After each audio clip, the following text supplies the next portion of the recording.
go. Trouble off of turn number 4. A huge crash has brought out the yellow flag.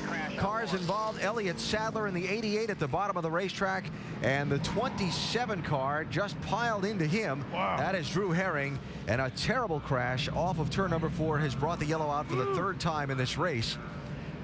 The crash started with Sadler being turned around, and then Herring came in later and compounded the problem. Well, we could, you couldn't see it. We're looking at the monitors in our booth here, but we could hear it behind us, and we hope everybody's okay. You see him working with Elliott Sadler there.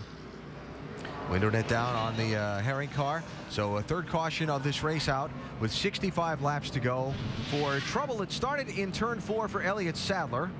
Looks like Elliott was underneath the car there, and he got a little bit loose and turned around, backed it in the wall, and Drew was coming along, and watch this. He just slides right down in front of him. Oh, my goodness, wow. That is a hard hit. At least it wasn't the driver's door. It was up on the left front tires where he got hit, Brad. Yeah. Elliott backs into the fence there and just can't hold the brakes long enough here, Rusty. And you see the car roll. Oh, my goodness. Woo. And Brad, where he got loose was what we talked about early in countdown. Off of turn 4, everybody gets loose up in that corner, especially if you got a car to your outside. Elliott was underneath them and just lost that aerodynamic downforce, caused him to spin. And, boy, that's a violent crash. Oh, my goodness. Herring making his first start here at Dover. And well, first let's watch this in real time and listen. Wobble there, backs at the fence and sitting up on that 24-degree banking. And like I say, once you get to the front straightaway, it's still 9 degrees of banking. So hard to hold those brakes, especially when they're a little soft. Well, look at the debris. These guys just pitted, and now they have to drive through all that debris. Wow. It's gonna Plus, be you got a lot of fluid out of Drew's car there. You can see the radiators busted open and stuff running everywhere. It's going to be interesting to see if these guys pit because of all the debris that he's drove over top of. Wow. Point I was starting to make, first run at Dover for Herring. Yeah. Things happen fast here. And there's an experience you might not have at any other kind of racetrack before you come to a place like this. And that's Elliott Sadler. Good to see there. Well, we've seen Elliott take some tough licks this season. We remember back at Pocono, we see Kurt Busch get turned sideways here, and we're focusing on his car as he goes through the grass. And in the corner of the picture, out of nowhere, you're going to see Elliott Sadler come in right there. Here he comes right now. Bam! Head on into the wall. Horrific crash. Here we are now in a nationwide race a couple of months later. Gets underneath the 16, bobbles, backs into the fence. Can't quite hold those brakes. And poor old Drew Herring had nowhere to go, and Elliott's taking another brutal lick. Body's a little beat up this year after racing, without question. I tell you, I think, Alan, you can honestly say Drew Herring really did not have anywhere to go. I mean, his speed he was carrying off at turn 4. He couldn't change lanes at that particular point. Well, and come back to what I say. First time at Dover, things happen faster here than they're going to at most other places you've ever raced. And, you know, there it is. There's a car in your way. Got to avoid it. Well, you're right on with your comment right there. You really are. I mean, if you're a rookie, I mean, you're going to learn real quick. But I don't know, even being a rookie, you could have changed what just happened there. 2 race cars for him today, record car in qualifying as well. So tough day for Drew Herring. All the debris Rusty talked about on the racetrack has forced officials to put out the red flag to clean it up. So we will take a break. 65 laps to go from Dover. The Monster Mile living up to its rep.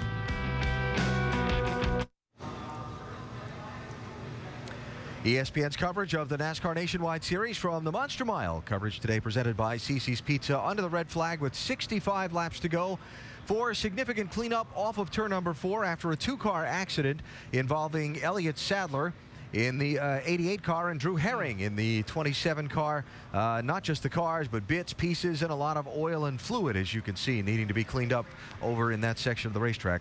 And that is why the red flag is out. Gives us an opportunity to talk about some interesting happenings on the NASCAR Sprint Cup side surrounding the first of today's 2 final practice sessions that happened earlier at the Monster Mile. To set it up, we need to review the penalties given to Clint Boyer. After his win in last Sunday's Sprint Cup Series race in New Hampshire, his car failed a subsequent inspection at the NASCAR R&D Center on Tuesday. The body placement on the car, not where it should have been according to NASCAR specs. Boyer docked 150 driver points, which knocked him from 2nd back to 12th in the chase. Crew Chief Shane Wilson and the car chief Chad Haney suspended for 6 races. Wilson fined 150 grand. Childress docked 150 owner points. All those penalties are being appealed. Well, naturally, when the press conferences began here at Dover on Friday, a lot of reporters were asking other competitors about the situation revolving around the Childress team. in the garage. Everyone's known it for months. It's not 2 weeks old. This is something that's been going on for months. They've been warned for a long time, way before Richmond. So this is not something that, oh man, we got, you know, they just told us halfway after Richmond and going in the Loudon that our car's wrong. They knew it was wrong way before that, you know, and I felt like they wanted to get everything they could. You know, what did they have to lose, really? So, you know, you almost can't fault them for that. Well, let's flash forward to Saturday morning's practice. Kevin Harvick, one of the Childress drivers, follows Denny Hamlin out onto the racetrack and basically appears to be trying to send a message. He is upset. I don't like what you said, I think was the message. Little contact, a little more contact, a little more contact out on the racetrack. Both drivers called off the track by NASCAR into the garage where discussion ensued. Boys having a little bit of a heated debate on territory there. And, you know, it's very difficult when you're making the implication that someone else is cheating. It goes to the core. And what happened in this instance, as we saw with the fines and penalties, NASCAR has called a black and white ruling a foul. You know, it's cut and dry. So the argument is the penalty. Was the penalty too stiff? That type of thing. But the infraction was there, and they call it 100% a black and white ruling. No discrepancy.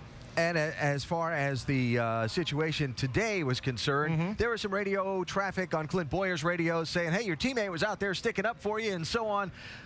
Let him race. Yeah, that's what's going to happen. Let's see what happens. Now, let's talk about the appeals process. The appeals hearing will be held this coming Wednesday. NASCAR gathered this information and distributed it today at the racetrack. Since 1999, there have been 132 appeals of NASCAR penalties to the National Stock Car Commission.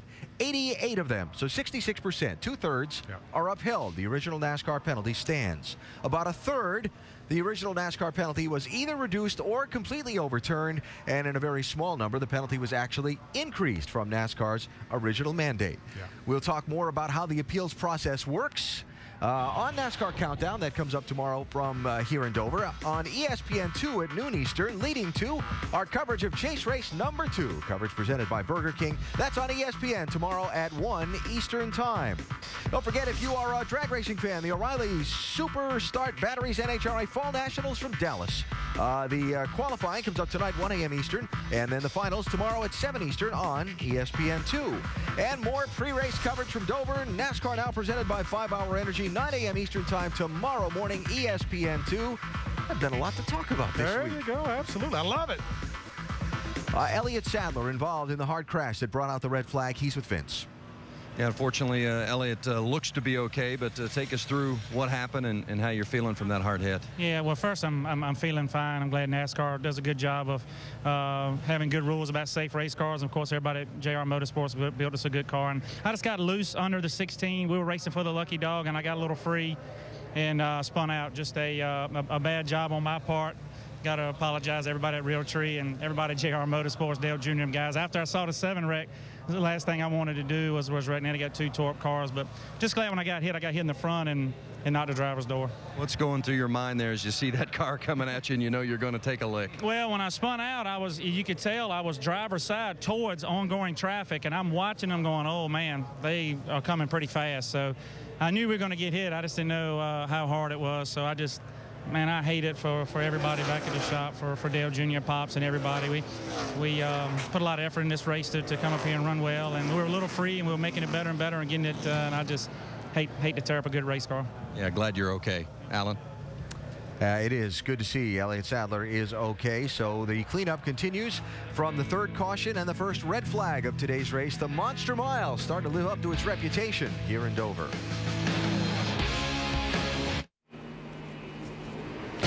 This week on ABC Saturday Night Football, number 3 Boise State looks to make another statement. Kellen Moore and the Broncos face Jacquez Rogers and the 24th ranked Oregon State Beavers. Saturday Night Football presented by Southwest Airlines on ABC at 8 Eastern, 5 Pacific.